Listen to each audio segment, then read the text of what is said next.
अस्सलाम वालेकुम स्टूडेंट, उम्मीद है कि आप खैरियत से होंगे। स्टूडेंट, आज हम मैथ्स की एक नई क्लास शुरू करने जा रहे हैं और क्लास हमारी है 10th और जो यूनिट है वो यूनिट नंबर 1 है और उस यूनिट का नाम है क्वाड्रेटिक इक्वेशन और हम हल करेंगे एक्सरसाइज 1.1 के क्वेश्चन। लेकिन स्टूडेंट, इससे पहले कि हम क्वाड्रेटिक इक्वेशंस की एक्सरसाइज 1.1 को हल करें, हम थोड़ा सा बेसिक जो नॉलेज है ना क्वाड्रेटिक इक्वेशंस के मतलब वो हम जानते हैं ताकि हमारे जहन में क्वाड्रेटिक इक्वेशन क्या होती है, किस इक्वेशन को हम क्वाड्रेटिक इक्वेशन कहते हैं, ये ज़रा हमारे जहन में जहन नशीन हो जाए। तो स्टूडेंट, आपने प्रीवियस क्लासेस में आपने 9th में या 8th में जब इक्वेशंस के मतलब बेसिक जो डेफिनेशन या टाइप्स पढ़ी होंगी तो उसमें एक वर्ड आपने सुना होगा पॉलिनोमियल्स। पॉलिनोमियल्स क्या होते हैं? ठीक है जी, आप अपने ज़हन पे ज़रा जोर डालें कि पॉलिनोमियल्स क्या होते हैं। जी बिल्कुल, देखिए पॉलिनोमियल्स बेसिकली दो वर्ड्स को मिला के एक वर्ड बनाया गया, पॉली और नोमियल्स। ठीक है जी, पॉली का मतलब होता है मल्टीपल यानी many, more than one. Poly का मतलब हुआ मल्टीपल और नोमियल्स का मतलब होता है टर्म्स। इसका मतलब ये हुआ कि पॉलिनोमियल को अगर हम कंबाइंड मीनिंग देखें तो पॉली का मतलब मल्टीपल और नोमियल का मतलब टर्म्स, मल्टीपल टर्म्स यानी एक से ज़्यादा टर्म्स। आमतौर पर जो नॉर्मली हम नोमियल्स या पॉली का मतलब लेते हैं वो मोर देन वन के लिए। आमतौर पर हम जो पॉली का मतलब जब हम यूज़ करते हैं उसका मतलब होता है मोर देन वन थिंग यानी एक से ज़्यादा चीज़ें। लेकिन जब हम मैथ्स में ख़ास तौर पर अलजबरा में पॉलिनोमियल्स का वर्ड यूज़ करते हैं उसका मतलब होता है वन और मोर देन वन टर्म। ठीक है, उसके क्या मुराद होती है? वन या मोर देन वन टर्म। अब हम पॉलिनोमियल्स की डेफिनेशन देखते हैं कि पॉलिनोमियल्स क्या होते हैं। N algebraic expression, basically polynomials क्या है? अलजेब्रिक एक्सप्रेशन है विच कंसिस्ट ऑफ वन और मोर देन वन टर्म, जो किस पे मुश्तमिल होती है? एक या एक से ज़्यादा टर्म पे। वेयर, जहाँ पर all the variables only have whole numbers as exponent, जहाँ पर क्या होता है जी कि सिर्फ होल नंबर जो होते हैं वो उसके एक्सपोनेंट्स यानी क्या होते हैं? पावर होती है। It is known as polynomial. तो इसको हम क्या बोलते हैं? ऐसे अलजेब्रिक एक्सप्रेशन को हम पॉलिनोमियल्स बोलते हैं। या हम दूसरे लफ्ज़ों में ये कह सकते हैं all the algebraic expressions are polynomials, के तमाम जो अलजेब्रिक एक्सप्रेशंस होते हैं वो पॉलिनोमियल्स होते हैं एक्सेप्ट, सवाए उनके, except those which have negative और फ्रैक्शनल्स एक्सपोनेंट्स, कि जिनकी जो पावर है, ऐसे तमाम अलजेब्रिक एक्सप्रेशन जिनकी पावर नेगेटिव हो या फ्रैक्शनल हो वो पॉलिनोमियल एक्सप्रेशंस नहीं कहलाते। बाकी तमाम के तमाम जो अलजेब्रिक एक्सप्रेशन है वो पॉलिनोमियल्स कहलाएंगे। अब हम इस चीज़ को समझते हैं। ठीक है जी, इस डेफिनेशन में क्या कहा गया है इसको हम समझते हैं। तो स्टूडेंट, आपने डेफिनेशन देखी पॉलिनोमियल्स की, अब हम इसको थोड़ा सा आसान करके मज़ीद समझते हैं ताकि हमारा पॉइंट ज़्यादा क्लियर हो जाए। देखिए, हमने पॉलिनोमियल की डेफिनेशन में देखा N algebraic expression. Basically polynomials क्या होते हैं? Algebraic expression. अब हम देखते हैं कि अलजेब्रिक एक्सप्रेशन क्या होता है। आप कंसिडर करें ये चीज़ जो मैं लिख रहा हूँ, देखें जी, 4x² + 2x + 7। अगर आप इसमें गौर करें तो हमारे पास नंबर्स हैं, हमारे पास लेटर हैं। ठीक है जी, नंबर्स और लेटर और इसके अलावा इसकी पावर है। तो इन तमाम चीज़ों यानी कि नंबर्स, लेटर्स और साइंस, जो मैथमेटिकल साइंस होते हैं जो बेसिक ऑपरेशन के लिए प्लस माइनस मल्टीप्लाई वगैरह के साइन आप जो यूज़ करते हैं, तो इन साइंस को सारों की कलेक्टिवली जो एक हमारे पास मैथमेटिकल एक्सप्रेशन बनता है उसको हम अलजेब्रिक एक्सप्रेशंस कहते हैं। अब आप अगर इसमें गौर करें 4x² में तो आप देखेंगे ये जो इसमें x है ये इसको हम कहते हैं इसकी बेस है। ठीक है जी, x क्या है? बेस। और ये 2 है इसको हम बोलते हैं एक्सपोनेंट, या हम इसको पावर भी कह सकते हैं, इसको हम पावर भी। और ये जो 4 है हमारे पास जो नंबर है ये हम इसको कोफिशिएंट कहते हैं। ठीक है जी, ये क्या है? ये कोफिशिएंट है। ठीक है, तो ये तमाम चीज़ों की जो कलेक्शन होती है इसको हम बोलते हैं algebraic expression. Basically variables, numbers और साइंस, जो मैथमेटिकल साइन, इनकी जो कम्बिनेशन से हमारे पास जो एक्सप्रेशन बनता है उसको हम अलजेब्रिक एक्सप्रेशन कहते हैं। तो बेसिकली जो पोलिनोमियल जो हमारे पास होता है वो इस किस्म का अलजेब्रिक एक्सप्रेशन होता है। ठीक है जी, क्या होता है जी? अलजेब्रिक एक्सप्रेशन होता है विच कंसिस्ट ऑफ वन और मोर देन वन टर्म्स, जो कि एक टर्म या एक से ज़्यादा टर्म्स पे मुश्तमिल होता है। अब टर्म्स क्या कहलाती हैं? ठीक है जी, सबसे पहले हम टर्म्स समझते हैं। टर्म्स बेसिकली अगर आप देखें, मैं एक इक्वेशन, एक अलजेब्रिक एक्सप्रेशन लिखता हूँ, जैसे मैं लिखता हूँ 4x² + 2y + 7। अब हमारे पास ये एक जो है, ठीक है जी, एक अलजेब्रिक एक्सप्रेशन है। अगर आप इसमें आप देखें तो 4x² हमारे पास है, 2y है और +7 है। ठीक है जी, ये जो इसमें आप नंबर साइन के साथ जिनको सेपरेट किया गया है, ठीक है, जैसे प्लस के बाद ये 2y शुरू हो गया, फिर प्लस के बाद 7, इनको हम बोलते हैं टर्म्स। ये चीज़ें कोलेक्टिवली कहलाती हैं टर्म्स। अब इस एक्सप्रेशन में कितनी टर्म्स हैं? 1 4x² एक टर्म है, 2y दूसरी टर्म है और 7 जो है तीसरी टर्म है। तो इसमें इसका मतलब है कितनी टर्म्स हैं? 3 टर्म्स हैं इसमें। इसी तरह आप देखें अगर 2y² + 1, इसमें कितनी टर्म्स हैं? जी बिल्कुल 2 टर्म्स हैं। अगर मैं लिखता हूँ 5x², इसमें कितनी टर्म्स हैं? ओनली 1 टर्म है। ठीक है जी, कितनी टर्म है इसमें? सिर्फ एक टर्म है। तो टर्म्स के बारे में समझें, इसका मतलब है कि पोलिनोमियल एक अलजेब्रिक एक्सप्रेशन है जो मुश्तमिल हो सकता है एक या एक से ज़्यादा टर्म पे। ठीक है, मैं फॉर एग्ज़ाम्पल कह सकता हूँ जी कि ये 4x + 3x + 7, ठीक है जी, ये एक फ़र्ज़ करने के अलजेब्रिक एक्सप्रेशन है। ठीक है जी, या मैं इसको आसानी के लिए समझाने के लिए जैसे 4x + 3y + 7 में लिख सकता हूँ। ठीक है जी, कि ऐसा अलजेब्रिक एक्सप्रेशन जिसमें एक या एक से ज़्यादा टर्म्स, अब इसमें आप देख सकते हैं 3 टर्म्स हैं। ठीक है, where all the variables only have whole number as exponent. साथ शर्त क्या रखी गई है कि जो वेरिएबल्स होंगे इसमें, इनकी जो पावर होगी वो होल नंबर होगी। अब होल नंबर्स क्या होते हैं? सबसे पहले हम इस चीज़ को समझते हैं कि होल नंबर्स क्या होते हैं। स्टूडेंट, आपको नेचुरल नंबर के बारे में तो पता होगा। नेचुरल नंबर्स क्या होते हैं? जी, तमाम जो हमारी गिनती है, काउंटिंग है हमारी 1 से लेके ऑनवर्ड लातादाद तक, वो हमारी क्या कहलाती है? Natural number. यानी नेचुरल नंबर्स बेसिकली जो नेचुरल नंबर्स होते हैं वो आपकी काउंटिंग है 1 2 3 4 5 6 एंड सो ऑन, आगे तक अनलिमिटेड। ठीक है, अब नेचुरल नंबर्स तो आपको पता लग गया कि नेचुरल नंबर। अब होल नंबर्स क्या होते हैं? ठीक है जी, होल नंबर्स क्या होते हैं? बेसिकली अगर आप नेचुरल नंबर्स में, इन नेचुरल नंबर्स में अगर आप ज़ीरो को भी इंक्लूड कर दें तो natural number will become whole numbers. जैसे फॉर एग्जांपल अगर मैं लिखता हूँ 0 1 2 3 4 5 6 एंड सो ऑन, तो आपने देखा कि सिर्फ ज़ीरो को नेचुरल नंबर्स में इंक्लूड करने से नेचुरल नंबर्स को हम होल नंबर्स बोलते हैं। ठीक है, अगर ज़ीरो को इंक्लूड कर दिया जाए तो वो नंबर्स होल नंबर्स बन जाते हैं। अब क्या है इसमें, क्यों कहते हैं कि जिसकी जो पावर हो वेरिएबल्स की वो होल नंबर हो। ठीक है जी, होल नंबर से मुराद ऐसे नंबर्स जो ना नेगेटिव हों और दूसरा ये कि ना फ्रैक्शन में हो। ठीक है जी, जैसे मैं लिखता हूँ जी इसकी पावर है 2, इसकी पावर फॉर एग्जांपल मैं नहीं लिखता, या इसकी पावर मैं लिख देता हूँ 3, इसकी पावर लिख देता हूँ 2।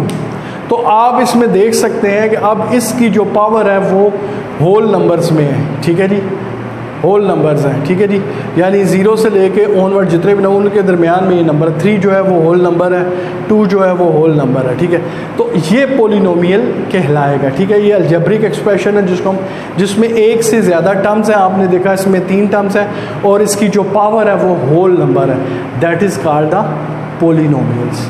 अब हम टर्म्स को भी हमें पता लग गया, डेफिनेशन के हिसाब से हम समझ गए कि बेसिकली पोलिनोमियल्स क्या होते हैं। बेसिकली पोलिनोमियल एक अलजेब्रिक एक्सप्रेशन होते हैं जो कंसिस्ट होते हैं एक या एक से ज़्यादा टर्म पे, जहाँ पर जो वेरिएबल्स की जो पावर होती है वो होल नंबर पावर होती है। ठीक है जी, कि where all the variable only have whole number as exponent. कि क्या होती है उनकी एक्सपोनेंट, जो उनकी पावर होती है वो सिर्फ होल नंबर में होती है।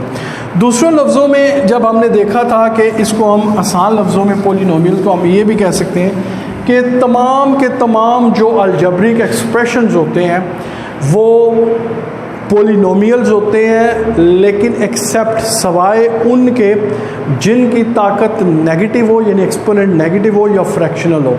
आप कंसीडर, मैं आपको 2-3 मिसालें देता हूँ, ठीक है, उससे हम इस पॉइंट को क्लियर हो जाएगा। ठीक है जी, कि अब आप देखें पहली जो हमारे पास, जो मैं एक बना लेता हूँ अलजेब्रिक एक्सप्रेशन, ठीक है जी, a² + 4b + 7, ठीक है जी। सेकंड में एक और इक्वेशन लिख लेता हूँ, ठीक है जी, मैं लिख लेता हूँ x⁻7 + 5y⁻⁻4 + 1, ठीक है जी। एक ये मैंने लिखा, इसके अलावा मैं लिख लेता हूँ 6x⁻1/2 + 1। अगर आप पहली में गौर करें, ठीक है, अब पहली अलजेब्रिक एक्सप्रेशन में आपने देखा कि इसमें जो है एक से ज़्यादा टर्म्स है, ठीक है, और इसमें जो वेरिएबल की जो पावर है वो 2 है, यानी यहाँ पर अगर नहीं है तो 1 है, ठीक है। तो वेरिएबल की पावर यहाँ पर क्या है, 2 है, और ये 2 क्या है, होल नंबर है, ठीक है। इसके अगर पावर नहीं लिखी तो उसका मतलब उसकी पावर होती है 1, तो 1 भी एक होल नंबर है। तो ये जो है ये पॉलिनोमियल कहलाएगा, ये पॉलिनोमियल एक्सप्रेशन कहलाएगा, ठीक है। ये क्या कहलाएगा, पॉलिनोमियल एक्सप्रेशन, इसको हम पॉलिनोमियल एक्सप्रेशन कह सकते हैं। लेकिन दूसरी अगर आप एक्सप्रेशन में देखें, यहाँ पर तो उसकी पावर 7 है, लेकिन यहाँ पर 5y का जो है वो पावर आप देखें तो -4 है। तो इसको हम पॉलिनोमियल, क्योंकि हमने ये देखा कि सिर्फ होल नंबर पावर हो, अगर माइनस में पावर आ गई या फ्रैक्शन में पावर आ गई तो हम उसको फिर क्या कहेंगे, वो पॉलिनोमियल नहीं कहलाएगा, पॉलिनोमियल एक्सप्रेशन नहीं कहलाएगा। अब आप इसमें देखें, क्योंकि -4 पावर आ गई, माइनस में एक पावर आ गई एक टर्म की, तो नॉट ऑफ पॉलिनोमियल, हम कह सकते हैं नॉट ऑफ पॉलिनोमियल एक्सप्रेशन। तो ये हम इसको पॉलिनोमियल एक्सप्रेशन नहीं कहेंगे। तीसरी में अगर गौर करें आप एक्सप्रेशन में, तो आप इसमें देखें 6x और इसकी पावर है 1/2। अब 1/2 जो है फ्रैक्शनल पावर्स के आगे, इसको हम फ्रैक्शनल एक्सपोनेंट कहते हैं, ठीक है जी। अब इसमें देखें कि ज़ाहिर है इसमें भी जो पावर है वो फ्रैक्शनल आ गए। तो हमने देखा था कि डेफिनेशन में कि बेसिकली सवाए उन दो, ठीक है जी, एक्सप्रेशन के जिनकी पावर अगर माइनस में होगी या पावर फ्रैक्शन में होगी, वो पॉलिनोमियल एक्सप्रेशन, ठीक है, नहीं कहलाएंगे, ठीक है। अब इसका मतलब है इसकी पावर भी फ्रैक्शन में है, तो ये भी नॉट अ पॉलिनोमियल, ये भी पॉलिनोमियल नहीं कहलाएगा। अब स्टूडेंट इसमें एक और जो मैंने आपको जो मेन चीज़ समझानी थी वो है डिग्री, ठीक है जी। डिग्री ऑफ पॉलिनोमियल्स या डिग्री क्या होती है, ठीक है जी। डिग्री क्या होती है बेसिकली, अगर हम देखें तो अब अलजेब्रिक एक्सप्रेशन हम डिस्कस कर रहे हैं ना, तो उसमें डिग्री क्या होगी, ठीक है जी। क्या होगा, द पावर और exponent, the power of exponent, ठीक है, हम पावर भी बोलते हैं एक्सपोनेंट भी बोलते हैं, of each variable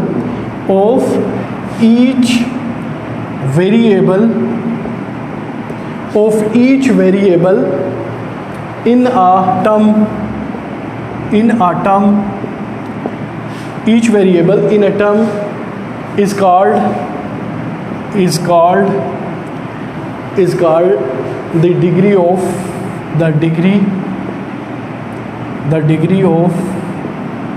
that term, ठीक है जी। डिग्री क्या होती है, डिग्री ऑफ उस टर्म्स की या उस एक्सप्रेशन की। द पावर और exponent of each variable in a term is called the degree of that term. देखिए मैं एक मिसाल लिखता हूँ आपको इसको समझाने के लिए। देखिए मैं एक एक्सप्रेशन लिखता हूँ 6x³ 5x² -4x + 7, ठीक है। अब इसमें कितनी टर्म्स है, टर्म्स का तो आपको पता है, गिने 1 2 3 4, इसमें कितनी टर्म्स हैं, 4 टर्म्स हैं। हर टर्म की आप पावर देखें क्या है। यहाँ का पर अगर आप देखें 6x³ में, ठीक है, 6x³ में इसकी पावर क्या है, इसकी पावर 3 है, ठीक है। सेकंड में आप देखें, अगर सेकंड टर्म में 5x², इसकी पावर क्या है, इसकी पावर क्या है, 2 है, ठीक है। थर्ड टर्म यानी 4x है, इसकी पावर क्या है, ज़ाहिर है हमें पता है पावर ना लिखी हो तो पावर 1 होती है, तो इसकी पावर हम कह सकते हैं 1 है। और 7, अब 7 के साथ कोई वेरिएबल नहीं है, इसका मतलब है इसकी पावर क्या है, 0 है, यानी ना पावर नहीं है इसकी, ठीक है, क्योंकि इसके साथ वेरिएबल नहीं लिखा हुआ। तो अगर आप इन टर्म्स में देखें तो 6x³, तो इस टर्म्स की जो डिग्री होगी ये इसकी पावर होगी। अब इसकी पावर क्या है, 3, हम कहेंगे इस टर्म की जो डिग्री है वो 3 है, डिग्री 3 है। 5x² में आप देखें इसकी पावर क्या है, 2 है, तो इसकी क्या डिग्री होगी, डिग्री 2, ठीक है जी। पावर को हम उसकी डिग्री कहेंगे उस टर्म की। 4x इसकी पावर 1 है, तो हम इसको डिग्री 1 कहेंगे या डिग्री 1 पावर डिग्री कहेंगे, ठीक है। तो आप स्टूडेंट, आपको डिग्री का पता लग गया कि डिग्री क्या होती है, ठीक है। बेसिकली डिग्री से मुराद किसी भी टर्म की जो पावर होती है that is called the degree. अब ये जो एक्सप्रेशन है इसको हम कौन सा एक्सप्रेशन, इसमें आप गौर करें तो हाईएस्ट पावर क्या है, किस टर्म की है। अगर हम इस पूरी एक्सप्रेशन में देखें तो हमारे पास जो हाई पावर है वो है 3 है, ठीक है। तो इसका मतलब है ये एक्सप्रेशन है, अलजेब्रिक एक्सप्रेशन आप कह सकते हैं, अलजेब्रिक एक्सप्रेशन ऑफ डिग्री 3। अब हमने इसको डिग्री 3 एक्सप्रेशन क्यों कहा, क्योंकि इसमें हाईएस्ट जो पावर है वो 3 है, तो हाईएस्ट पावर को उसका हम डिग्री कहलाते हैं उस एक्सप्रेशन की या उस इक्वेशन की। अब हम आते हैं जी इक्वेशन क्या होती है, ठीक है। अब हम असल टारगेट की तरफ आते हैं। ये समझाने का सारा मकसद मेरा जो था वो आपको क्वाड्रेटिक इक्वेशन की तरफ ले आना था, ठीक है जी। अब इक्वेशन क्या होती है, व्हाट इज़ एन इक्वेशन। देखिए अलजेब्रिक एक्सप्रेशन के बारे में मैंने आपको बताया कि बेसिकली जो अलजेब्रिक एक्सप्रेशंस होते हैं वो बेसिकली कलेक्शन होते हैं, कम्बिनेशन होते हैं किस चीज़ का, लेटर्स का जिनको आप वेरिएबल्स बोलते हैं, नंबर्स हैं जो कांस्टेंट भी होते हैं और अगर उस वेरिएबल के साथ आ जाए तो उसको हम कोफिशिएंट उस वेरिएबल का बोलते हैं, और प्लस एक्सपोनेंट्स पे, पावर्स पे मुश्तमिल होते हैं। अब अगर हम दो अलजेब्रिक एक्सप्रेशंस को अगर हम इक्वल के साइन से जोड़ देते हैं तो it will become the equation. जैसे मिसाल के तौर पर मेरे पास एक अलजेब्रिक एक्सप्रेशन है 4x² + y, ठीक है, और दूसरा मैं एक्सप्रेशन लिख लेता हूँ फॉर एग्जांपल x + 1। ये दोनों क्या है, अलजेब्रिक एक्सप्रेशन। अगर मैं इन दोनों को मिला के ऐसे लिख देता हूँ, ठीक है जी, क्या हो गया, इनके दरमियान इक्वल का साइन आ गया। जब इक्वल का साइन आ गया तो ये अब अलजेब्रिक एक्सप्रेशन जो है ये इक्वेशन बन जाएंगी। ये क्या बन जाएंगी, इक्वेशन बन जाएंगी, ठीक है जी। तो इक्वेशन में आपको पता है कि इक्वल का साइन आना चाहिए, तो हम तब उसे कहते हैं ये इक्वेशन है। जैसे मैं लिख सकता हूँ 4x + y = 3, ये भी एक इक्वेशन है, ठीक है जी। 3x = 2, that will become the equation, क्योंकि इक्वल का साइन है। तो अब आपको इक्वेशंस का भी पता लग गया कि बेसिकली इक्वेशन क्या होती हैं। बेसिकली जब दो अलजेब्रिक एक्सप्रेशंस को आपस में जोड़ा जाए इक्वल के साइन से, इस तरीके से उनकी दो साइडें बन जाती हैं, एक लेफ्ट हैंड साइड और इसकी एक ही राइट हैंड साइड। तो इक्वल का साइन बेसिकली उन अलजेब्रिक एक्सप्रेशंस को इक्वेशन बना देता है, आसान लफ्ज़ों में अगर हम इसको कहना चाहें। अब हमारा आ जाता है जी क्वाड्रेटिक इक्वेशंस क्या होती हैं, ठीक है जी। इक्वेशंस के बारे में पता लग गया। अब इक्वेशंस में आपने टाइप्स पढ़ी होंगी, ठीक है। लीनियर इक्वेशन क्या होती है, ठीक है जी। इसके अलावा नॉन लीनियर इक्वेशंस क्या होती हैं। इसी तरह अब हम पढ़ेंगे क्वाड्रेटिक इक्वेशन क्या है, ठीक है जी, कि what is a quadratic equation. Quadratic equation क्या है, तो बेसिकली जो क्वाड्रेटिक इक्वेशन है उसकी अगर मैं डेफिनेशन लिखूं, अ पॉलिनोमियल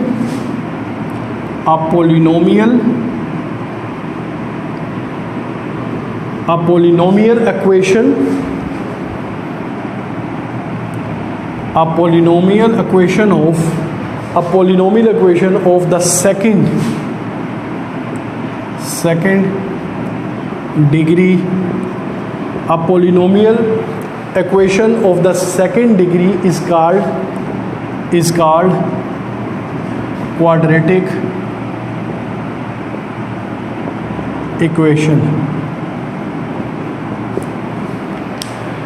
अब आसानी हो जाएगी आपको समझने में कि पॉलिनोमियल इक्वेशन क्या होती है। देखिए हमने कहा अब पॉलिनोमियल इक्वेशन, ठीक है, पॉलिनोमियल अभी मैंने आपको समझाया कि बेसिकली पॉलिनोमियल एक ऐसी इक्वेशन, अगर पॉलिनोमियल इक्वेशन की हम बात करें तो हम कहेंगे पॉलिनोमियल इक्वेशन ऐसी इक्वेशन होगी जो एक या एक से ज़्यादा टर्म पे मुश्तमिल होगी, ठीक है, और उसकी पावर जो है, पावर क्या होगी, होल नंबर में होगी, ना नेगेटिव होगी ना फ्रैक्शन होगी, ठीक है। तो इसका मतलब है पॉलिनोमियल इक्वेशन में हमने देखा पहली शर्त हमें पता लगी कि इसमें एक या एक से ज़्यादा टर्म होंगी और इसका जो पावर होगी, जो एक्सपोनेंट होगी वेरिएबल्स की, वो ना तो फ्रैक्शनल होगी और ना नेगेटिव में होगी बल्कि होल नंबर होगी। Of the second degree, second degree से क्या मुराद है, अभी मैंने आपको बताया कि डिग्री से क्या मुराद है, डिग्री से मुराद किसी भी टर्म की जो पावर होती है। तो इसका मतलब है जो सेकंड डिग्री होगी, सेकंड डिग्री से हम क्या मुराद लेंगे, जो इक्वेशन होगी अगर उसकी हाईएस्ट पावर, सेकंड से मुराद 2, अगर हाईएस्ट पावर 2 होगी तो that will call the quadratic equation. जैसे मैं आपको एक मिसाल देता हूँ, मैं आपको लिखता हूँ जी 4x², ठीक है जी, into 3x + 1 is equal to 0, ठीक है जी। अगर आप इसमें, ये एक पॉलिनोमियल इक्वेशन है, ठीक है जी। पॉलिनोमियल क्या है, क्योंकि इसमें जो है वो आपके पास मोर देन 1 टर्म्स है, ठीक है, और इस टर्म्स की जो पावर है वो क्या है, होल नंबर है, ठीक है। पॉलिनोमियल इक्वेशन होगी और इसमें आप देख लें कि इसमें हाईएस्ट पावर क्या है, इस वेरिएबल की पावर 2 है, इसकी 1 है, इसका मतलब है जो हाईएस्ट पावर है वो 2 है, तो इसको हम कहेंगे क्वाड्रेटिक इक्वेशन, क्योंकि इसमें जो हाईएस्ट पावर है, हाईएस्ट जो इसकी पावर है वो क्या है, वो है 2। तो वो यही कह रहा है कि सेकंड डिग्री, तो इसका मतलब है कि ये सेकंड डिग्री है, इसकी इक्वेशन है, ये सेकंड डिग्री ऑफ इक्वेशन है, that is called the quadratic equation. तो ऐसी इक्वेशन, ऐसी पॉलिनोमियल इक्वेशन जिसकी जो सेकंड डिग्री हो, ठीक है, जो सेकंड डिग्री की इक्वेशन हो, that is called the quadratic equations. तो स्टूडेंट उम्मीद है कि आपको इस क्वाड्रेटिक इक्वेशन की डेफिनेशन के बारे में समझ आ गया होगा। अब हम बात करते हैं इसकी स्टैंडर्ड फॉर्म क्या है, क्वाड्रेटिक इक्वेशन की स्टैंड फॉर्म क्या है, हम इसको कैसे लिखते हैं। जो इसकी स्टैंडर्ड फॉर्म है स्टूडेंट्स, जो क्वाड्रेटिक इक्वेशन की, वो आमतौर पर हम लिखते हैं ax² + bx प्लस आप इसको c इज इक्वल टू 0, ठीक है। ये है इसकी स्टैंडर्ड फॉर्म, ठीक है जी। स्टैंडर्ड फॉर्म किसकी है जी, ये क्वाड्रेटिक इक्वेशन की, this is called the standard form of quadratic equations. अब आप इसमें अगर आप देखें a और b, ठीक है, ये दोनों जो है ये कोफिशिएंट्स हैं, x जो है ये वेरिएबल है, इसमें x जो है वो वेरिएबल है और 2 जो है इसमें पावर। इसका मतलब है आप देखें इसमें जो हाईएस्ट पावर है वो 2 है, ठीक है जी, और इसमें एक कांस्टेंट, अगर मैं इसको अपने लफ्ज़ों में लिखना चाहूँ 4x² + 3x + 7 is equal to 0। अगर आप देखें तो जो पहली टर्म्स हैं, ठीक है, उसके साथ कोफिशिएंट 4 है, यानी नंबर है 4, फिर वेरिएबल है और उसकी पावर है। फिर इसी तरह दूसरी जो टर्म है उसमें भी 3 है और x है। इसमें आप देखें कि वेरिएबल जो है वो एक ही तरह के x है, दोनों टर्म्स में पावर में फ़र्क है। और तीसरी जो हमारे पास टर्म होती है वो कोई से भी c से मुराद कांस्टेंट हो सकती है, ठीक है जी। तो अब क्वाड्रेटिक इक्वेशन जो होती है वो सेकंड डिग्री की इक्वेशन होती है, मसलन इसमें जो हाईएस्ट पावर होती है वो 2 होती है। तो कोई भी इक्वेशन जिसकी हाईएस्ट पावर 2 होगी that is called the quadratic equation, लेकिन उसमें उसकी जो पावर है वो होल नंबर में होनी चाहिए। तो उसकी स्टैंडर्ड फॉर्म आपने देख ली ax² + bx + c। तो ax² में आपने देखा x एक वेरिएबल है, 2 उसकी पावर है, a जो है उससे मुराद कोई सा भी वेरिएबल है, ठीक है जी, वो वेरिएबल नंबर है जिसको हम कोफिशिएंट्स बोलते हैं, ठीक है।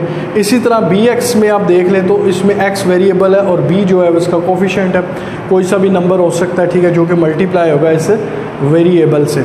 और इसी तरह c जो तीसरी टर्म है वो कोई सी भी कांस्टेंट हो सकती है, कोई सा भी नंबर हो सकता है।